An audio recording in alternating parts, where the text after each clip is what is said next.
નમસ્કાર દર્શક મિત્રો, હું છું રૂપલ લુણીચિયા. સંપૂર્ણ ન્યૂઝમાં આપનું સ્વાગત છે.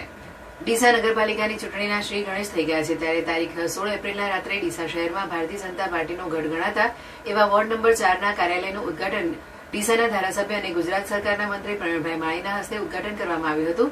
આ પ્રસંગે પૂર્વ સાંસદ દિનેશભાઈ આનાવાડિયા, બનાસ બેંકના ચેરમેન ડાયાભાઈ, બનાસકાંઠા ભાજપના પૂર્વ જિલ્લા મહામંત્રી સંજયભાઈ બ્રહ્મભટ્ટ, અમૃતભાઈ દવે, ડીસા શહેર ભાજપ પ્રમુખ વર્ષાબેન પટેલ, મહામંત્રી રમેશભાઈ મેવાડા, નરસિંહભાઈ વાઢેર, ડીસા શહેર ભાજપના પૂર્વ પ્રમુખ રમેશભાઈ દિલવાડિયા તેમજ આ વિસ્તારના ઉમેદવાર તરીકે ચૂંટણી લડી રહ્યા છે તે દક્ષાબેન દિનેશભાઈ નાઈ, અતુલભાઈ શાંતિલાલ ઠક્કર, દીપિકાબેન ભાવેશભાઈ ત્રિવેદી, ભવનભાઈ રામાભાઈ પ્રજાપતિ વોર્ડ નંબર 4ના ઉમેદવારોને જંગી બહુમતીથી જીતાડવા મંત્રીએ પ્રવચનમાં જણાવ્યું હતું. ડીસાના ઉમિયાનગર, કચ્છી કોલોની, સોમનાથ સોસાયટી, આસોપાલવ સોસાયટી, રવેચીનગર, પ્રજાપતિનગર જેવા અનેક વિસ્તારો જે ભારતીય જનતા પાર્ટીનો ગઢ ગણાય છે તેવા વિસ્તારોમાંથી ભાજપે આ ઉમેદવારો પર વિશ્વાસ મૂકીને પ્રજાના હિત માટે મૂકવામાં આવેલા છે.